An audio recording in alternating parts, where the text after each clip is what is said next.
Have a really good think, because somebody you know could earn you a lot of money for very little effort. Think, who do you know that wants to buy a property in Spain? A colleague, a mate, someone in your family, a friend of a friend? If you know someone, go to welcome-estates.com and click the Refer a Friend link. If they buy, you'll pocket a nice chunky thank you from one of Spain's leading estate agents. T's and C's apply. All details at welcome-estates.com.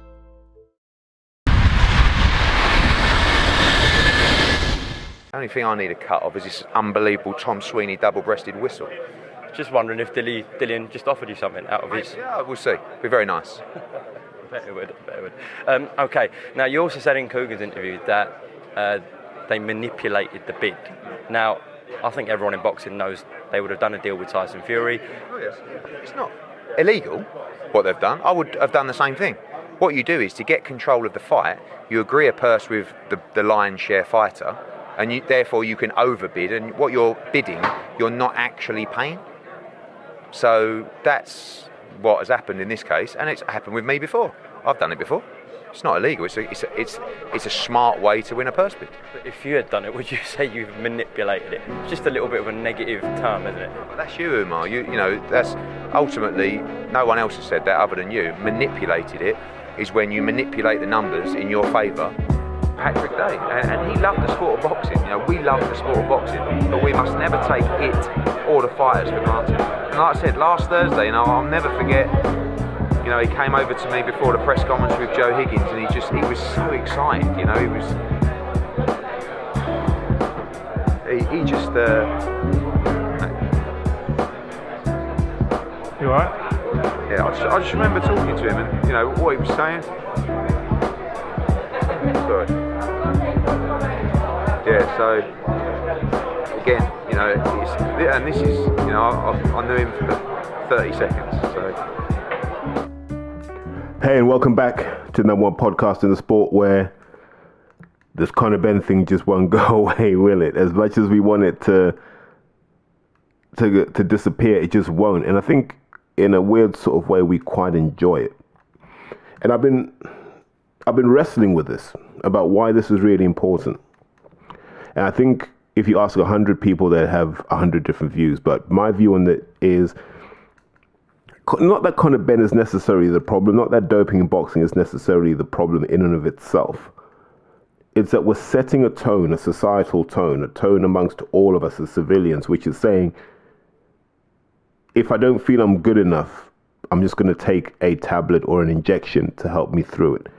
And in most situations, I don't mind that if it's medically supervised and you're getting your blood work done and you understand where you are physiologically, cool. Here's the problem. Like, when you create a societal tone like this, most people are just doing this in their bathrooms. And I speak from what I know. I speak from what I've seen.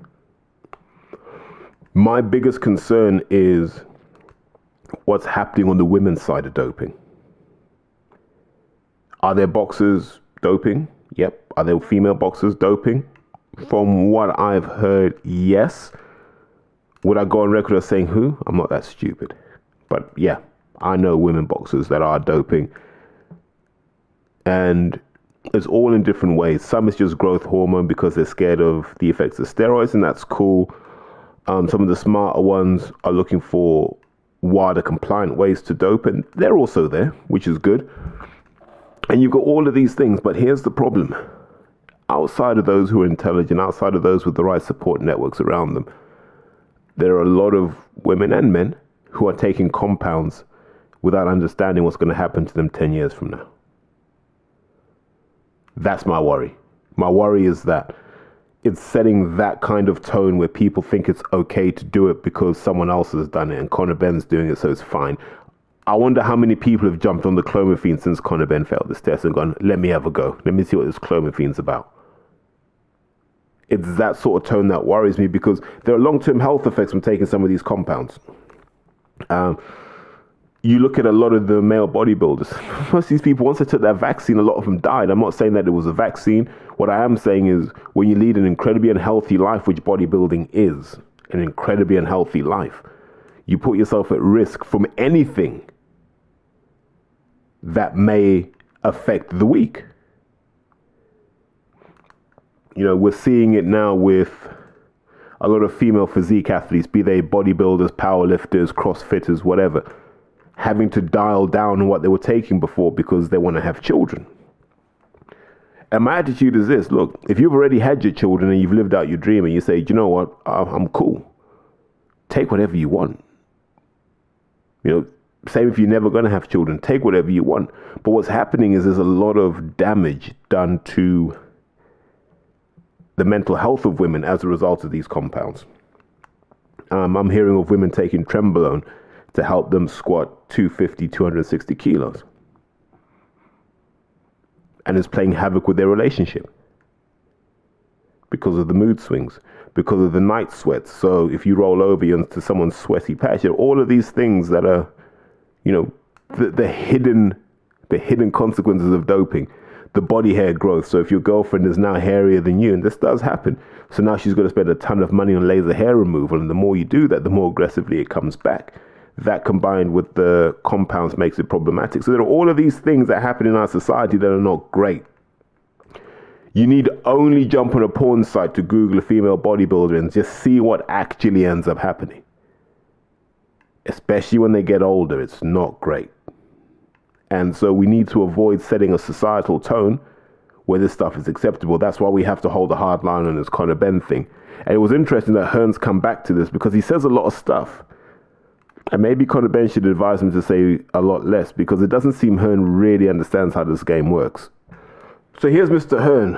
I think he's on Boxing Social here, talking about the Conor Benn situation.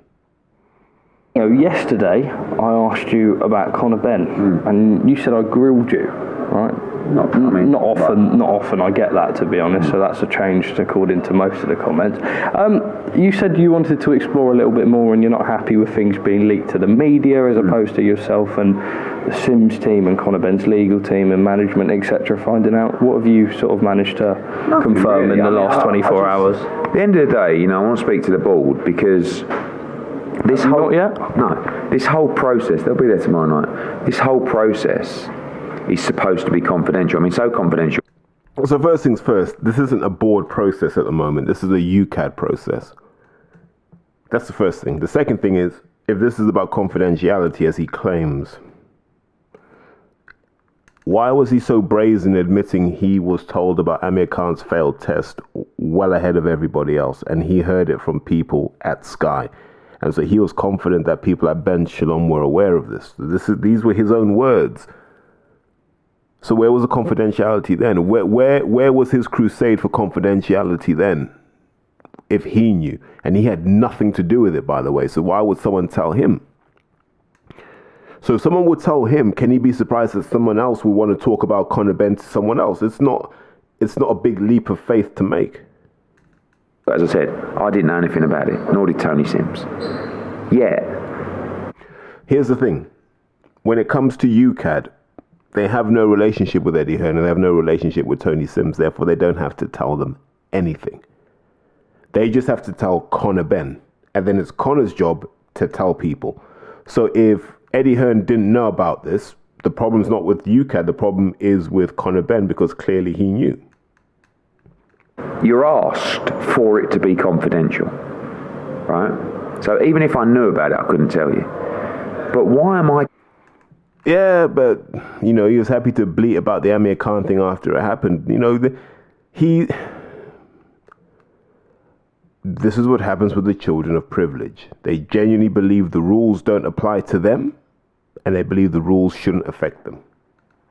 Getting calls from the media to tell me about it, when it's confidential between the board, UKAD, and Conor Benn, and Conor Benn's team. We don't know about it, the media do. And I really don't want to go on about it. But if you think that the way that it's been handled is fair, and the way that it's leaked to the media is fair, it's almost... But look, let's go all the way back. So when he failed both tests, he didn't let the public know. We believe he let the board know. And obviously, UKAD knew. right? Because the board have to notify UKAD. But they were very quick to say this has nothing to do with you, nothing to see, move on, right? The right things didn't happen in the beginning. It took a story leaking into the media for the right things to start to happen. So if that's your start point, if the skullduggery is your start point, you can't now come back and say, well, we want to play by the rules now, because you didn't play by the rules in the beginning. You're meant to play by the rules in the beginning. Had he failed both tests and Eddie said, we've got to pull this fight, no matter what the board said, we've got to pull this fight just for the sake of it. We'll pull it, we'll go to the board, we'll get a hearing, whatever they adjudicate, we'll build the fight based on that. If he had done that, we wouldn't be in this position now. But like I said, the children of privilege.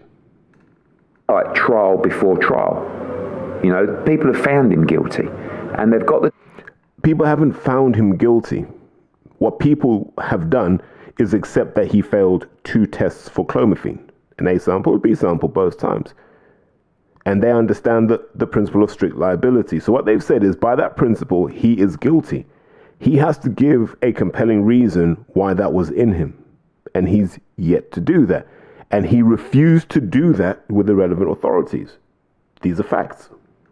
And they've got everything you want to make their decision. So let them make their decision. But I just feel it's so unfair for Conor Benn that it's different for him than it is for every other fighter. It's different because the fight was about to happen. So if Eddie's telling us that people fail drug tests and fights happen, and that's a normal thing, now has that happened on his watch? Unusual situations call for unusual actions, and that's what Conor Benn engineered himself. There's no getting around that. I've never seen this before in any other case. The Tyson Fury case, the Dillian White case, the Amir Khan case, all confidential.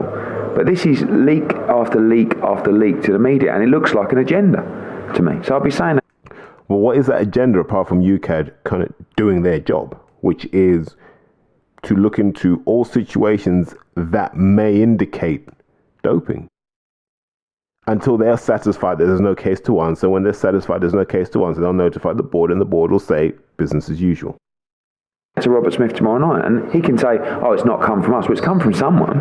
It's come from the board to someone, or UKAD to someone, and I don't think it's fair. So anyway, look, they've got... It's not fair because it's hurting Matchroom. You know for a fact that this was a Queensberry fighter, Eddie would be saying, yeah, I think this is the right thing. You know, the right things have happened. Look at how they behaved before. Are you surprised that it's happening this way? He would have been sticking the knife in because that's what he does. Unless it's on him, then he throws his toys out the pram like a child. The document, they'll go through the process, and we'll go from there. Just quickly, actually, on the topic of UKAD and everything. Tomorrow night, I believe you're not using UKAD. Is that correct? No, I don't believe so. We don't choose whether we use UKAD. The board. Sorry, VADA testing for the fight. No, UKAD will test for the fight. Yeah, you're quite right. You threw me there. UKAD will are testing for this fight. Yeah, but it's not VADA. No. Am I right? No. Charlie Sims told me, I can't remember the exact name of it. What is the testing? Drug-free sport. That's it. Yeah. Drug-free sport. So I can only share what I remember about drug-free sport, and it's not great because they deal with the NFL and they deal with the MLB. And if you ever see the hit rates on those, they are poor, even though we can see these guys are juiced to the gills and they don't seem to capture anybody. You know, like these drug-free sports seem like the organization who would do anything they can to avoid catching people. And that's probably how they make their money, by going, yeah, we'll test people, but do we have to? Yeah, we'll let them know we're coming about. All this sort of stuff. I'm not saying that's what they do. I wouldn't be surprised if they did. That's me being honest. It doesn't seem to be the most driven organization to catch cheats. Is another accredited testing system, and the main reason for that sometimes is cost. Sometimes we use USADA, sometimes we use VADA. We've used drug-free sport for years, and they're just another testing agency that we use. So you ask any boxing fan who catches more cheats in boxing, they'll tell you his father. And they can name them: Lucas Brown, Luis Ortiz, Billy Joe got caught with the inhaler. Loads of people. They catch everyone. I'm sure they've caught guys like James Toney. Jarrell Millen. So they catch everybody. And so we trust VADA. We know if VADA say you popped, you popped. And I have a feeling that Hearn's trying to do two things. One, make sure that he's not embarrassed like this again. And two, let VADA know. The revenue you're getting from us, you've compromised that. I spoke to Charlie Sims quite in depth yesterday about the whole situation and sort of how it's been received, and especially on the leakings that you've spoke about, etc. Something he spoke about is the testing. I've asked you about the standard of testing before. Are you on the same side that you're worried that there might be inconsistencies now with VADA? No, look, I can't. I think that as far as testing companies go, I think VADA do a good job. But it doesn't mean they always do a good job, just like anything. But you've got to show an example when VADA haven't done a good job. I imagine VADA, with their strike rate, have done an incredible job relative to the other testing bodies. It's not comparable, in fact. You can't compare the two. The gap between USADA and VADA is vast. The gap between UKAD and VADA is vast. Why are VADA so much better? Why don't we address that? Because I think that's going to make for uncomfortable viewing and listening for a lot of people in sport. But the truth is, VADA must be doing something right. I don't know if it's secret, I don't know if it's public, but they're doing something right because they seem able to catch people. Promoter in the world. Doesn't mean every show's great. Sometimes you make mistakes, sometimes things go wrong. And that's the same for those kind of for companies as well. There's a lot in the report that's concerning. And that's been taken on board. That's why it was... Well, we've not once have we heard what's concerning in the report. Now, they talked about a sample being tested 9 different times. But it's the same sample, so what's the problem with that? If it's being tested 9 different times. There's nothing on the Conor Ben Eddie Hearn side which seems to be robust science that challenges the fact that he got found with clomiphene in his system on 2 separate occasions. Stated in the rankings, and that's why UKAD will make their decision. We'll see. But VADA, they're all being reinstated in the rankings is not proof to proceed. It was not authorization to proceed, I should say, because the WBC know they don't have to license anybody, and so they'll say, yeah, he's still in the rankings, but at the moment he's suspended. So what does that really mean? Means he can't fight, and until he can fight, his place in the rankings is in jeopardy. But the WBC will say, we don't have a problem. And I said this in a previous episode. They were very smart in how they kicked it over to UKAD and the board. Good testing companies, and a lot of them use the same laboratories. But things do go wrong during processes. And I think you can't just accept things if you plead your innocence and you believe. Well, that's how strict liability works. Right, once it's in you, you're guilty unless you have a compelling reason why not. Conor Ben doesn't have a compelling reason why not. His argument is his sample was contaminated in the lab. And then so we say, which sample?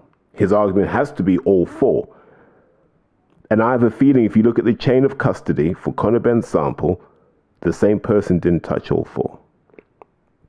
So that would mean someone would have to have known Conor Ben's alias, because it's not his name on there. It's a reference number. They'd have to know the reference number. They'd have to know where that was stored in the lab. They'd have to go in there, and they'd have to tamper with a tamper-proof sample, by the way. They'd have to do that in order to put clomiphene in that system. Not only that, but they'd have to put exactly the same amount within a certain tolerance in both to make sure that it was convincing. Like, the level of precision and accuracy and focus you'd need to drive such a conspiracy to create this, the effort you would need, the thought that would have to go into this, and the money. Who would do that and why? You've got to find.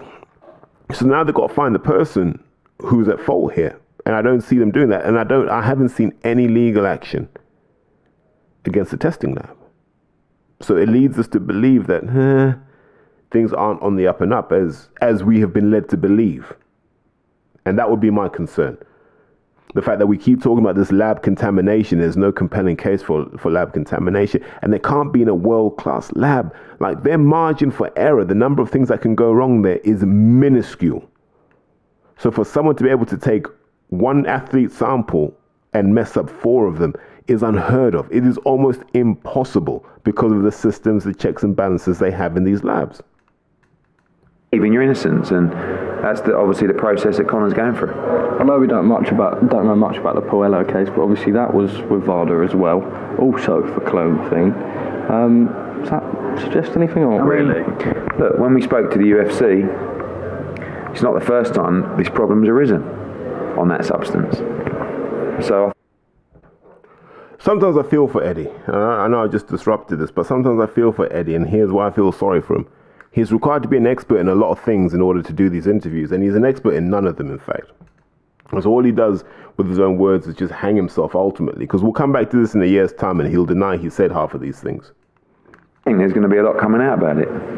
But again, maybe it's something in a 6 months' time, maybe it's something in 2 years' time where people realise that Conor Benn's innocent. But we'll have to see how it unfolds. Here's the thing. You see, when people talk about the UFC, everyone knows that there was a cesspool for doping. It's funny how a lot of those physiques changed once they brought in even the lowest level of drug testing. Look at how many people are getting caught in the UFC for drug testing. Their biggest star, John Jones, got caught multiple times on doping violations. So Eddie, using reference to the UFC, I think is him being desperate. And if Puello, whatever his name is, if he got caught with clomiphene, I can only throw one theory in there. And maybe it's that not UKAD, but VADA have found a way to play with the test. Maybe they're just tweaking the parameters. Maybe they're tweaking the nature of the test. I don't know what it is, but if they're catching people with clomiphene, that's going to be really interesting for this reason above all else. If you can't take clomiphene, you can't take things that shut down your testosterone production. They will catch HCG, they will catch tamoxifen, Novaldex, whatever you want to call it. And if they've now got this clomiphene thing nailed, you're screwed. Now, I don't know if it's that VADA are able to go further back in time and capture some of these trace elements that they weren't able to before. And so people like, you can get away with it after 4 months. Don't know if that's the case. I don't know if they've got better intelligence, but it seems that VADA just have a better sense of this. And this isn't unusual in anti-doping, where they figure out a new test and they just don't publicize it. And then suddenly they start catching people. If you remember, like a lot of people about a decade ago were popping for oral turinabol. And then they were being popped for Trenbolone. I think the kid, Muhammad Ali, got kicked off GB for that. And so this shows that this is a cat and mouse game. And maybe what VADA have done is made a big leap and said, if we can catch clomiphene and all the other things you use to restart your testosterone production, it's harder to take those compounds. If it's harder to take those compounds, it's harder to take the steroids in the first place. That might be what VADA have done. That's me being super optimistic. The realistic part of me says maybe they were just lucky and these guys were just loose. At what point does he go to the board with his 270-page dossier? We know that there's a lot of ego involved. They've got it. What now, through going to UKAD, it's with the board. So the board can technically clear him to fight. The board have nothing to do with it. Not because we don't want them to have anything to do with it. They don't want anything to do with it. As Robert said. Well, let me come back to this point. I remember Piers Morgan saying, why don't you just give them the document? And he said, I don't want to. Why should I? Conor Benn was adamant he wasn't going to share the document. So once again, Hearn is trying to bend the truth and he's trying to twist reality. The board have been asking for this document since it was published. Like, best part of 4 months they've been asking for it. So this idea that, there was no obstruction to that's ridiculous. They've said to me, send the report to UKAD. UKAD are the people dealing with this issue, not the board. Yeah. The board will acknowledge UKAD's findings and results and honour that suspension, if you like. Do you know what I mean? So it's not the board. Now, Robert Smith doesn't go through this document. UKAD do. And they've got everything they need. So, here's what I'd say in closing. We've reached a really fascinating stage in this conflict because if you look at UKAD, here's what UKAD have to establish. They have to establish whether Conor Benn doped or not. They also have to establish why VADA were able to catch it and UKAD weren't. And what are the differences in the tests? And what can UKAD learn to become better? And the real question is, do UKAD want to be better? Because The more people you catch, the more you got to spend on these cases, and they don't have a budget like that. As I said in the Amir Khan case, when you're bringing in firms like Bird and Bird to do your work, they're not cheap. So you don't want to be doing 10 of those cases a year. And that's what would happen if you were testing properly. So as fans, we've got to ask, are UKAD detuning the testing so they don't catch so many people? And so that means they stay within their cost structures. Don't know, just a theory. But they've got to be able to explain why VADA were able to catch this and they weren't, because they had tests either side of the VADA tests, and they weren't able to do so. Also looking at it from a British Boxing Board perspective, if they don't get a handle on doping, there's a risk that the government will get involved, because you can't have a lack of control over doping, where promoters seem to hold sway. You can't then have the number of in-ring deaths and injuries that the board have had over the last few years or so, decade or so. You can't have those things. You can't have guys having to retire because of these situations, brain conditions and so forth, without questions being put on the board and saying, what are you doing to prevent this doping? Because that may be a risk factor in all of this. So that also makes it interesting. If you're VADA, you just want to be able to make sure your reputation as the best in the business is retained. You know, you don't want Eddie Hearn and Matchroom running a coach and horses through that. And then if you're Conor Benn, Eddie and Matchroom, you want that innocence. And you want to establish it so robustly that no one will mess with your guys again. And that's what they're doing here. And it's not working because what the board did and what UKAD did, which I thought was really smart, is wait. That's what they did, really. They waited. And they said, we're going to let their side just talk. They're going to reveal all their plans, all their tactics, their strategies. They're going to do all of this stuff.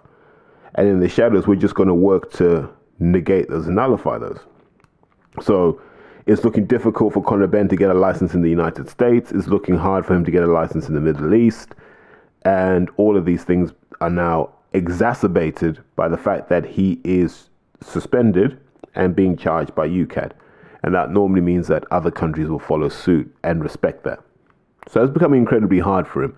And that's well done on the board for clearly having a good strategy around how to put the pressure on. And now what this does is it brings Conor Benn to the process. A process he refused to acknowledge in his interview with Piers Morgan, but it's brought him to that process where we'll get answers. And if he does have a full hearing, we'll be able to read the hearing and we'll be able to understand the findings, and we'll see what the key findings of that 270-page report. That's all we want to see as fans. We want that transparency, and then we can all move on. But until we get that transparency, it's hard for us to move on. But seeing as I've been on this Hearn interview, I might just jump around and find some of these topics that I find interesting and just see how I react to them. Some of them I haven't heard yet. High-level fight. It's a brilliant night of boxing. Eddie, Anthony Joshua's come out in the last 24 hours and said that on his side he feels like there's 95% there on the Deontay Wilder fight. Now you're off to Saudi Arabia next week, which you revealed in an interview earlier on this week. Are you on the 95% front, or is that a little bit optimistic? Yeah, I think, look, we know that because we know that we've done deals before in Saudi Arabia. We've known that Skills Challenge are serious players. They're serious about this fight. AJ has a great relationship, so do we. We know Deontay Wilder wants the fight. We know the money's there. So I don't, outside of finalising those details, I don't think there's a lot more to do. Oh, here we go. Here. Put your hand up if you've been here before. This always happens, and then what will happen at some point is Wilder will say something like, the split should be 50-50 on everything. And then Eddie Hearn will do an interview. Just mark this in the podcast. Mark this now. Clip it, whatever you need to do. Bookmark this point. When Wilder starts talking about he needs 50-50, Eddie Hearn is going to be out in the media again telling us Wilder's nobody and no one knows him, despite the fact that Deontay Wilder trends every day on social media. Trends every day. More so than Anthony Joshua. You'll still hear Eddie Hearn telling you that no one knows who Wilder is and Wilder doesn't matter. That's when it's going to go south. When Wilder demands 50%, which he will do because he deserves 50%, then we'll see how serious this fight is. But right now it's just talk, isn't it? Because deep down, that's not the fight they want. They really don't want that fight. Fury and Usyk are easier fights for Joshua in terms of his ego. Because if Wilder lands on Anthony Joshua, it's game over and he'll be memed to death. We will clip that. We will run that every day for the rest of our interest in boxing life. Do you know what I mean? That's what we will do. It's going to take something big to secure the fight, and something big is what they have. And I'll be there next week, and we'll go through everything with Prince Khalid and Skills Challenge, and we're very excited to make this night happen. I think it's going to be... I have a feeling the money they think is there is not actually there. That's all I'll say on that. I just have a feeling it ain't going to be spectacular money, and people might come back and go, we can make more money doing it in the UK or more money doing it in the US. Don't quote me on that, though. An incredible night for boxing, and looking forward to seeing if we can get it over the line. But we'll see what next week brings.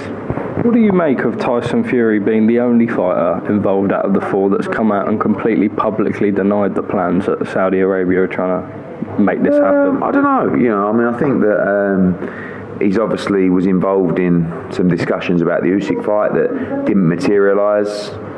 I guess he's not involved in the conversations, but members of his team definitely are. I can't really... See, this is what happens, right? There's just all this talking. So who's in charge? Who's running the show here? Because normally it's Eddie Hearn, right? We're like, okay, Eddie will tell us who's putting what together.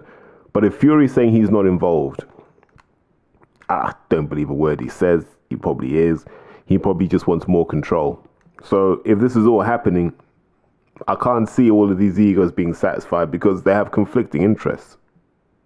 Comment or worry too much about Tyson Fury. My plan is just to lock in AJ's fight with Deontay Wilder, if that's our part of the night.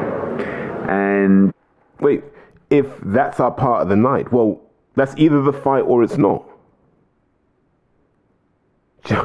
This is what I don't understand. So my understanding is, if Joshua's not fighting Wilder, he's not fighting anyone in Saudi. So what's the plan B? That's what I don't understand. This is all kind of pie in the sky stuff at the moment. It's up to Tyson Fury whether he wants to fight Usyk. I mean, there's not going to be a better opportunity. There's not going to be more money. So I don't see why he wouldn't take it, and hopefully we can make it happen. Fury, next two fights expected to be July 22nd or July 15, against either not Kubrat Pulev, like the fake account have most of us to believe in, but Andy Ruiz or Zhilei Zhang. Is it? I didn't know where the Zhilei Zhang bit came from, but that's just come out this evening. Yeah, I mean, someone asked me, who do I think it would be? And I think it will be Andy Ruiz. No one's really told me that. And to be fair, if it was Andy Ruiz, that kind of fit into Tyson Fury's mold. You know, pick someone he knows he can dominate, pick someone he knows can't hurt him, and he'll just play with Andy Ruiz. And, you know, I've been saying for a while, Andy Ruiz is not the heavyweight people have him to be. I don't know why he's ranked in the top 5. He's not that good. This is a man that got put down by a 40-year-old Chris Arreola. Not that impressive. He's not the most dedicated of trainers. He's not the most diligent. He's a guy that if you're not a good boxer, he can catch you out with his hand speed. But you're not going to do that against a guy that's 6'9". You're just not. And so it's an easy fight for Fury. It's a low-risk fight with a big name. And he can go, look, this guy's going 1-on-1 with Joshua. He won't win a round against me. That's what you'll hear. Whatever. Whatever. But here's the thing. Those Fury saps will still go. They'll still watch the fight. It doesn't matter who Tyson Fury fights. He's built such a cultish fan base. They will just show up. And I don't understand why, man. They almost see him as their protector, but whatever. I think Bob Arum said to me that they might look at that fight. I don't know about Zhilei Zhang. I think that could be an option as well. I think UFC are now going July 22nd, so I don't know if that's still the plan for that date, but... July 15, another possible date for them. Okay. But I think that our plans in terms of a July fight or early August will hinge on the conversations next week. Everybody else, it appears, in the tournament will fight. So therefore, we would like to fight as well, in all honesty. And I think we will, but a lot depends on those conversations next week. Zhang, someone who's in there, he's been made the Ring Magazine's number 4 ranked heavyweight. I thought, I was quite surprised that he was... That's insane. Wait. Zhang is the number 4 ranked heavyweight. I'm just running him off in my head. Fury, Wilder, Usyk. Then I think there's a credible case for Joshua at 4. I still don't put Zhang at 4 because he lost to Hrgovic. You're telling me I've got to put Hrgovic up there as well. I don't want to. So these rankings are a joke. That's all I can say. Straight in at 4. Maybe they look a little bit at the performance against Hrgovic. I know you can't judge directly off that, hence why he didn't go into a higher position than Hrgovic after Saudi. Where was Joe Joyce in the rankings? 6, 7? I think he's 7 now, 6 or 7. So, when you beat the guy who's 5th or 6th. 4's right? Nah, 4's absolutely insane. 4's insane.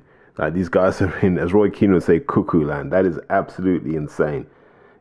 Like I said, Hrgovic beat him, for God's sake. What more can you say on the matter?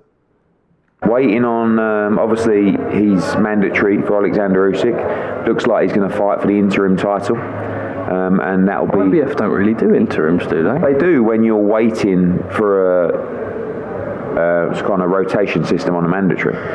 So we'll have to see. But he'll be fighting, looks like, towards the middle end of June. Gervonta Tank Davis versus Ryan Garcia tomorrow night. Very interesting. What a great fight. What a great fight. And if you're an American subscriber, it's very important to know that the pay-per-view price is $60 if you're a DAZN subscriber. And, of course, if you're a UK subscriber, congratulations, it's part of your subscription. See, on...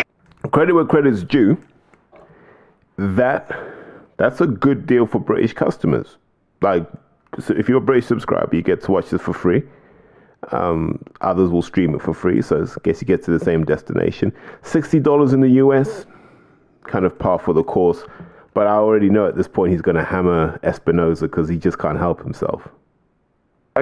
Time and other platforms actually $84.99, but only $60 on DAZN. Anyway, what do I think of the fight? I think it's a tremendous fight.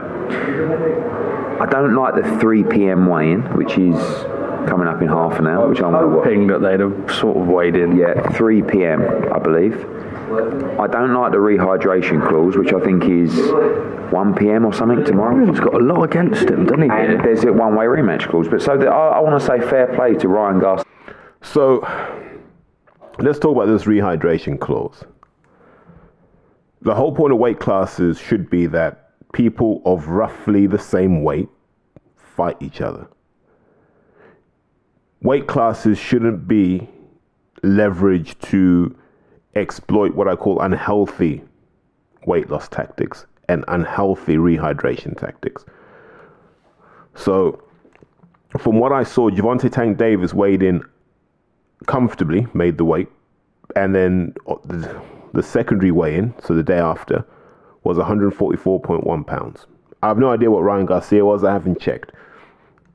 But you get the impression that's what Tank does, right? He comes in and he takes his prep seriously and meticulously. Now, here's the thing. Gervonta Davis should really be a featherweight if you look at his size and dimensions. But he can't make featherweight, so he moved up to super feather. Then he couldn't make that. And then if you remember, he moved up to junior welterweight, 140 pounds. And he got up there. And then he was like, a bit too big, come down to lightweight. If Ryan Garcia is weighing in at 135 and ballooning up to 155 or 160, and Tank will walk into the fight like Floyd does, not many pounds above, what he weighs in at. Why? Why should you have that advantage? You shouldn't. Like, we want to see a fight of equals. I'm in favor of the clause, not from a Tank perspective, from a boxing perspective. I think, for example, if you weigh in at 175 pounds for a light heavyweight fight, you shouldn't come in heavier than 185. And you should be weighed 3 hours before the fight, and you should be under 185 pounds. And you will see people suddenly start shifting weight classes and be more realistic about who and what they are. Because right now you've got people with those really aggressive water baths, water loading, all the sort of stuff that just fries your system in the long run. And then there's the aggressive use of intravenous drips. This is normally hidden from people, but there's an aggressive use of intravenous drips to reflate somebody. Sometimes aggressive eating and hydration tactics too. So I don't think it's particularly safe, if I'm being honest with you. And I'm glad there's a rehydration clause, because then it forces Ryan Garcia to be a real lightweight or say, I can't do this anymore, I'm moving up a weight class. And I don't think that's a bad thing either. Yeah, for taking a fight, really not against his will, but obviously with a lot against him. I think those factors will play a part in the fight, and I think he'll get stopped. Now, Tank would have stopped him anyway. Tank, we're starting to bake in excuses for what's about to happen in that. Now, by the time this goes out, the fight wouldn't have happened, but you may have listened to this after the fight. I think Gervonta Davis will win. I think that's his natural weight. He's been more active. Momentum's a big thing in boxing. Like that ability to keep your eye in and to stay focused and to be comfortable going through those reps and that pressure. He's done it more consistently than Ryan. If you remember, Ryan took all that time off to correct his mental health, which, if he needed to do that, kudos to him. But all of that has an effect because these are development years for him. But what we should say is credit to both men for doing this, and credit to Loma and Haney for doing what they're doing, because we don't get anything like this in the heavyweight division, and we've struggled to do this in the welterweight division. But one of the things I do want to touch on was Hearn's view on those May 27th clashes. And him 100%. Okay. May 27 is being discussed a lot at the minute. Apparently Ben Shalom's had conversations with George Warren or vice versa. I can't remember what way round it is. In fact, it might be yourself and George Warren. Yeah, sorry. Conlon against Lopez is going at 9, and Wood Lara is going at 10. What about CBS Okola? Hopefully, it'd be a good idea to go at 11 or quarter to 11 or something, and towards bedtime. But it's up to them. I think Conlon's going early, which is very early, but it's a good time. I think we need to start. It's nice early as well. We need to start going earlier. Sometimes we always plan for a 10 p.m. main event, but it doesn't always work out that way. And 11's too late, so we're going 10 p.m. Laurelwood. Here's where it's tricky. The Sky main event and the DAZN main event may both end in a knockout, right? So I'm less worried about that. I think if there's going to be an early knockout, it's going to be Wood Lara. So I don't mind Okolie and Billum Smith going off at the same time as Wood Lara, because I think that may finish before. And in the Okolie-Billum Smith fight, I think you can just get to it whenever, because the interesting bit will be when the fight ends. I don't think that fight will go the distance. Now that I'm done with Hearn, it's only right that I sort of fly through just things I've seen in boxing in the last 24 hours. So Sky did the show in Poland, and to be fair, made no sense. Genuinely made no sense. I think that's definitely a misadventure. This idea that you're going to take boxer to this country, that country, doesn't work for me. It's wholly illogical. It was nice to put people on there. To be honest, I just watched Jamie TKV and Alan Babbage. They were the only fights that I had an interest in. I saw the Steve Woodall fight for a bit, but he was fighting the guy that Lyndon Arthur beat. And the rounds I saw, you wouldn't put either of them back on TV. And I don't like saying that because I don't like shooting people down, generally speaking, but not a good look. So I don't think those two guys impressed. And, when you get that Sky platform, you got to impress. Someone who did impress was Jamie Shakiva. What an absolute scorching finish. Broke him down with one body shot and then just chopped him with the left hook. And I messaged his manager, Courtney, and I just said, I love watching boxers focus on their points of difference. Jamie Shakiva is the best body puncher I've seen. For my time going up in the amateurs, for a big guy, his ability to find the body and his ability, he has really good dexterity with his left hand. So he can go low, go high. He can double up going low, he can double up going high, and he does it all with speed. My worry is that he becomes one-dimensional. Like when you're that sort of guy, if you're strong with one hand, you tend to focus on it, but he needs to start beefing up that right hand as well and working on those punch mechanics and actually just the actual speed of that punch. But if he gets that, don't sleep on him. Like, I'm surprised no one's talking about him against Fabio Wardley. I'd make that fight after this one. If Fabio Wardley beats Fraser Clark, in fact, whoever wins that fight, let them fight Jamie Shakiva, because I think Jamie will win that. I don't think those guys like active, high work rate guys. I think Jamie will drown a lot of people because his chin's robust as hell, and he can keep going, and he will break you down because those shots are heavy enough.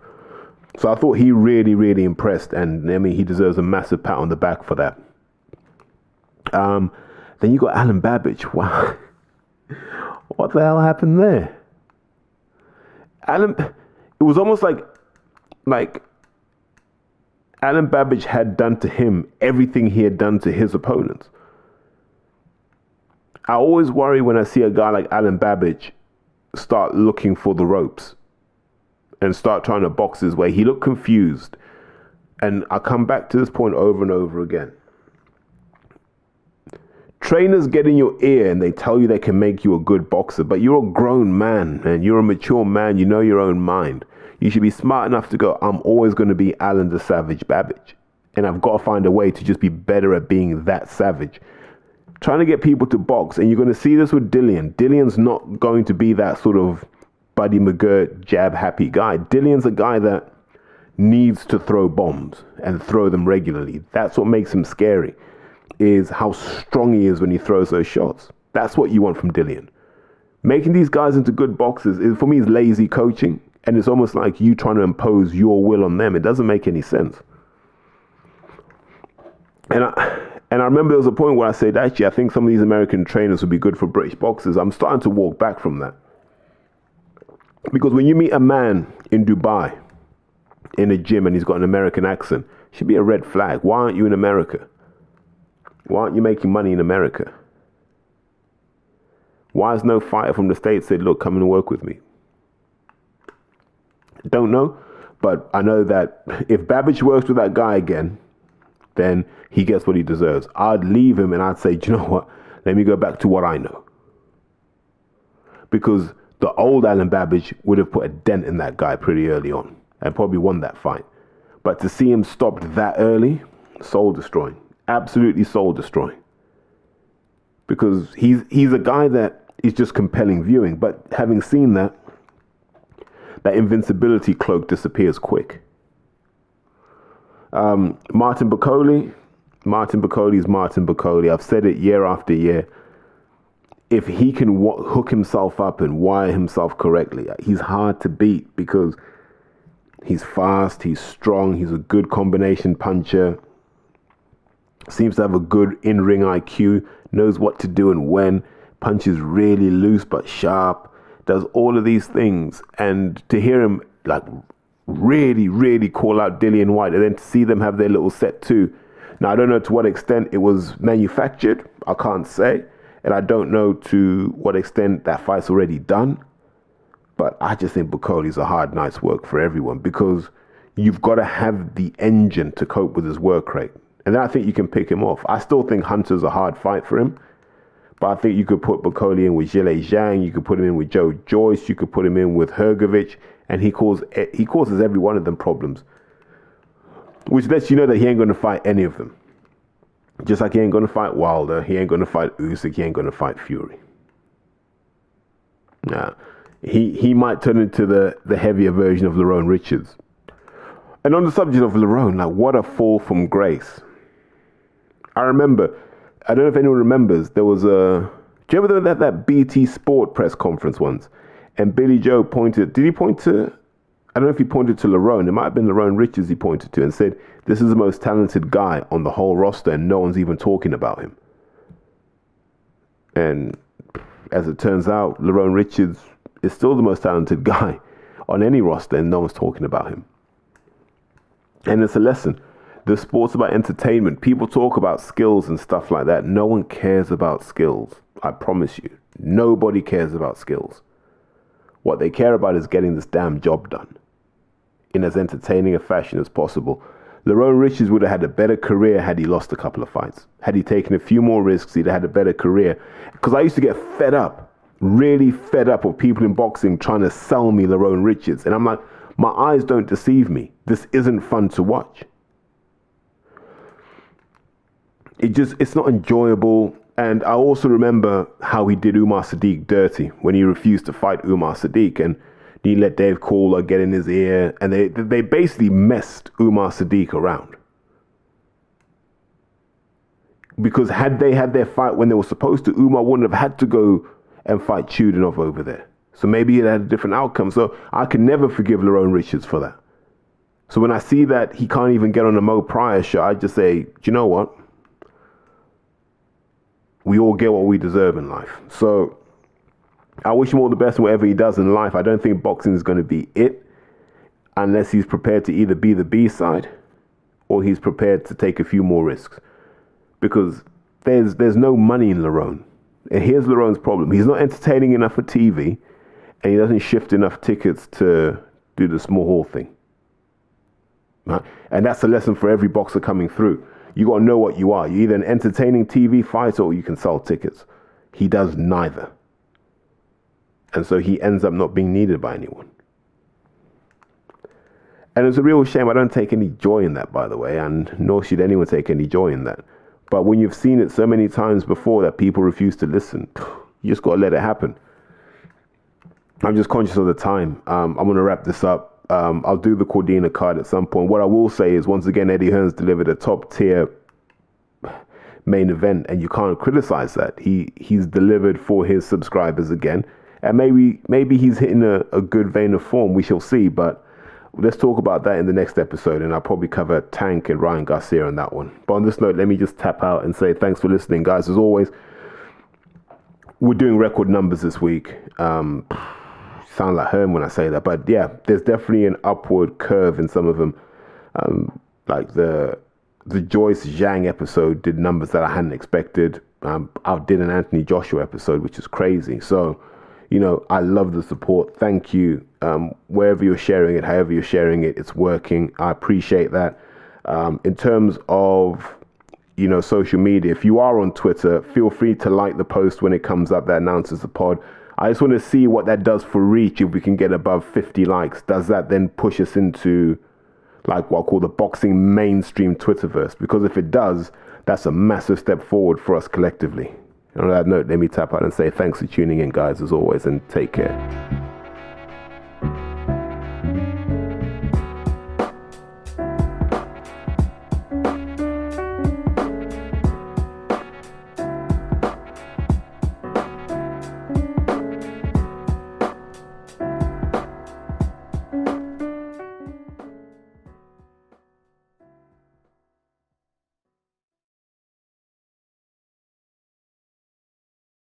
Porky's Corner is proud to be sponsored by Spartan Site Solutions. They are specialists in civil engineering and demolition contracts for the construction industry.